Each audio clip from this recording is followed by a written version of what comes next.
పూర్వం ఒక ఊరిలో అహంకారంతో నిండిన అత్తగారు ఉండేవారు.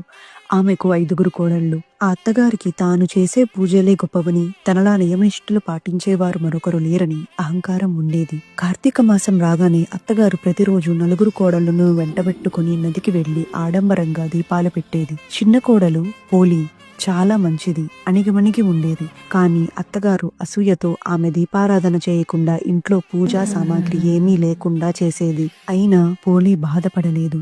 ఆమె భక్తికి ఏ ఆటంకం ఉండదని నిర్ణయించుకుంది. పత్తి కోసం పెరటిలో పత్తిని, దీపం కోసం పెరటిలోని మట్టితో దీపాన్ని చేసి, నూనె కోసం చల్ల చిలికిన కవ్వానికి అంటిన వెన్నను సేకరించి, బావి దగ్గర స్నానం చేసి, నియమనిష్టలతో నిస్వార్థ భక్తితో తన దీపాన్ని వెలిగించేది. అత్తగారి కంట పడకుండా ఆ దీపంపై మేదర బుట్టను బోర్లించేది.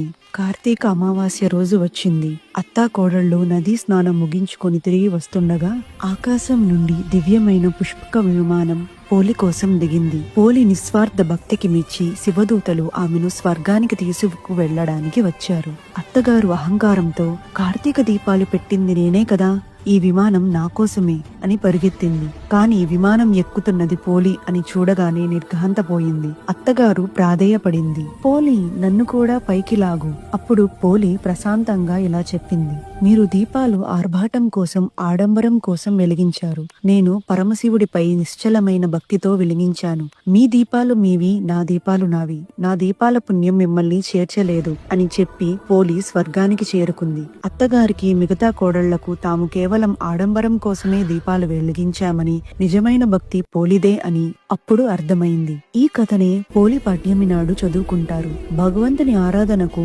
ఆర్భాటం, అహంకారం ముఖ్యం కాదు. నిష్కలమైన నిస్వార్థమైన భక్తి మాత్రమే ముఖ్యం.